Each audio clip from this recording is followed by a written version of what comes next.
সামনে পরীক্ষা ভাইয়া, টেনশনে মরে যাচ্ছি। এই টেনশন করতে করতে মাথার তার ছিঁড়ে যাচ্ছে, কিন্তু কোনো সলিউশন পাচ্ছি না। তোমাকে বলছি ভাইয়া, আমি তোমাকে এই ভিডিওতে কিছু কথা বলবো, খুব মনোযোগ দিয়ে শুনবা, তাহলে হয়তোবা তোমার এই দুশ্চিন্তা থেকে তুমি রেহাই পেতে পারো। সেটা হচ্ছে, তুমি প্রথমত যেটা করবা, দুশ্চিন্তাটা মাথা থেকে ঝেড়ে ফেলো। তুমি 8 থেকে 9 ঘন্টা ঘুমাও, অথবা 7 থেকে 8 ঘন্টা ঘুমাও।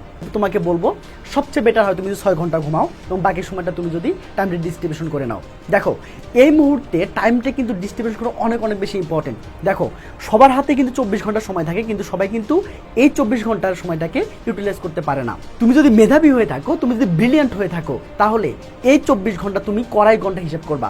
মানে কোন ঘন্টা তুমি কি পড়বা, কোন ঘন্টাতে তুমি হচ্ছে গিয়ে আইসিটি পড়বা, কোন আওয়ারটাতে তুমি বাংলা পড়বা, কোন আওয়ারটাতে তুমি লজিক পড়বা, কোন আওয়ারটাতে তুমি ইংলিশ পড়বা। এই সবগুলো তোমার একটা রুটিন থাকতে হবে। তুমি যদি রুটিন না করো, তাহলে কিন্তু অবশ্যই তোমার জন্য কিন্তু খারাপ কিছু ওয়েট করছে। এখনই রুটিন করে ফেলো এবং সুন্দর করে লেখাপড়া শুরু করে দাও। এরপরে যেটা বলবো সেটা হচ্ছে, তোমার যে চ্যাপ্টারগুলো আছে সেই চ্যাপ্টারগুলো তোমাকে ভাগ করে নাও। মানে এই 40 দিনে তুমি আসলে 40 দিন না, তুমি আসলে 35 দিন ভাবো। এই 35 একটা আউটলাইন করে ফেলো যে আসলে আমার কয়টা চ্যাপ্টার বাকি আছে এবং সেগুলো রিভিশন দিতে আমার কত সময় লাগবে। বুঝতে পেরেছো? সেগুলো সুন্দর করে আউটলাইন করে ফেলো এবং সেভাবে কাজ করে ফেলো। আমার মনে হয় তুমি যদি দিনে 4 থেকে 5টা চ্যাপ্টার তুমি যদি একসাথে পড়তে পারো, তাহলে কিন্তু তোমার দ্রুত শেষ হয়ে যাবে। এবং আশা করছি 16 থেকে 17 দিনের মধ্যে তোমার কিন্তু শেষ হয়ে যাবে। এবং তুমি চাইলেই, তুমি যদি বুদ্ধিমান হয়ে থাকো, তাহলে কিন্তু এই 16 দিনের মধ্যে আবার একবার রিভিশন করা সম্ভব। মানে 34 দিনের মধ্যে তুমি কিন্তু 2বার রিভিশন করতে পারছো।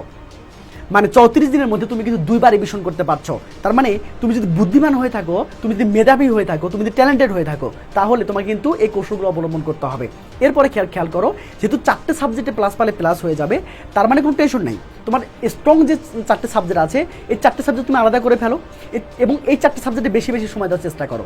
এবং যেগুলো সাবজেক্ট বাকি আছে, আর 3টে সাবজেক্ট বাকি আছে, এই 3টে সাবজেক্টে যেন মাইনাস না আসে, সেভাবে লেখাপড়াটা করো। তুমি যদি আউটলাইন করে ফেলো এবং তুমি যদি সেভাবে কাজ করে ফেলো এবং তুমি যদি রুটিন, একটা প্রপার রুটিন যদি তোমার থাকে, তাহলে কে ঠেকাবে তোমার A+।